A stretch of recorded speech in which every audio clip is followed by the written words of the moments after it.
पाकिस्तान छटपटा रहा है, परेशान है, क्योंकि एक और जहां वो भारत के हाथों बुरी तरह मैदान जंग में हारा है, तो दूसरी ओर उसे अभी यह डर रहा है कि पीओके की कभी भी भारत वापसी हो सकती है। उसकी एक वजह यह है कि हिंदुस्तान की सेना की शक्ति का ऑपरेशन सिंदूर में ट्रेलर दिखा है, और दूसरी वजह है पीओके में पाकिस्तान के खिलाफ बुलंद होती आवाज। और इसी बौखलाहट में पाकिस्तान ने पीओके के लोगों पर जुल्म ढाना और तेज कर दिया है। बड़ी खबर आपको बता रहे हैं, पीओके में पाकिस्तान के जुल्म का नया सबूत सामने आया है। पीओके के रावलकोट में 4 लोगों की मौत, मारे गए लोगों में एक मानवाधिकार कार्यकर्ता भी शामिल है। बागी बताकर पुलिस पर फर्जी मुठभेड़ करने का आरोप है। मुठभेड़ में पाकिस्तान के 2 पुलिस वाले भी मारे गए। जरनोश नसीम पीओके के जाने माने एक्टिविस्ट थे, और पुलिस पर आरोप है कि पुलिस ने फर्जी बताकर मुठभेड़ में उन्हें मार गिराया। आज पाकिस्तान की सरकार जरनोश नसीम को आतंकी बता रही है, लेकिन उसका एक भी सबूत नहीं दे पाई है। पिछले साल ही नसीम को पाकिस्तानी सेना ने अगवा कर लिया था, जिसके खिलाफ पूरे पाकिस्तान में विरोध प्रदर्शन हुआ था। नसीम पाकिस्तानी सेना द्वारा पीओके में लोगों पर जुल्म और ज्यादतियों के खिलाफ आवाज उठाता था, लोगों को अगवा किए जाने का मुद्दा उठाता था और विरोध प्रदर्शन करता था। इसीलिए वो पाकिस्तान की आंखों में किरकिरी की तरह खटक रहा था।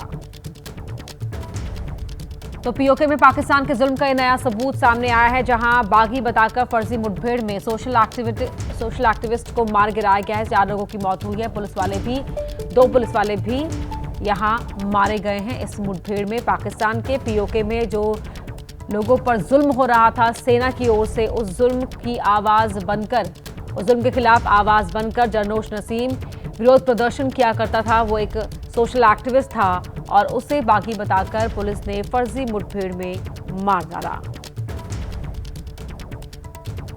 जरनोश नसीम पीओके के जाने माने एक्टिविस्ट थे। पीओके में पाकिस्तान किस तरह से जुल्म ढा रहा है, उसका ये नया सबूत सामने आया है। पीओके में रावलकोट में 4 लोगों की मौत हो गई, 2 पुलिसकर्मी भी मारे गए हैं। जो 4 लोगों की मौत हुई है उनमें से एक मानवाधिकार कार्यकर्ता जरनोश नसीम है। तो जरनोश नसीम सोशल एक्टिविस्ट थे और इसीलिए वो पाकिस्तान की सरकार की आंखों में किरकिरी बनकर चुभ रहे थे। पूरे पाकिस्तान में पिछले साल ही जब नसीम को पाकिस्तानी सेना ने अगवा किया था, तो उस वक्त पूरे पाकिस्तान में उनको लेकर विरोध प्रदर्शन हुआ था, और इसीलिए उनकी बढ़ती लोकप्रियता और उनके आवाज़ उठाने की वजह से वो पाकिस्तान की सेना और सरकार की आंखों में चुभ रहे थे। किस तरह से पाकिस्तान की सरकार पीओके में जुल्म ढाती है, ये एक नया सबूत उसका सामने आया है।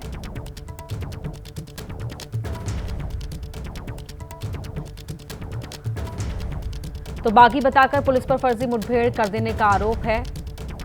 मुठभेड़ में पाकिस्तान के 2 पुलिसकर्मी भी मारे गए हैं, और जरनोश नसीम को सरकार ने आतंकी बताया, लेकिन किस तरह वो आतंकी था और किस तरह की आतंकी गतिविधियों में शामिल था, उसके लेकर पाकिस्तान सरकार एक भी सबूत पेश नहीं कर पाई है।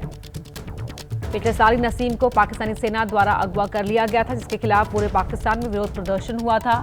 जरनोश नसीम पाकिस्तानी सेना द्वारा पीओके में लोगों पर जुल्म और ज्यादतियों के खिलाफ आवाज उठाया करता था।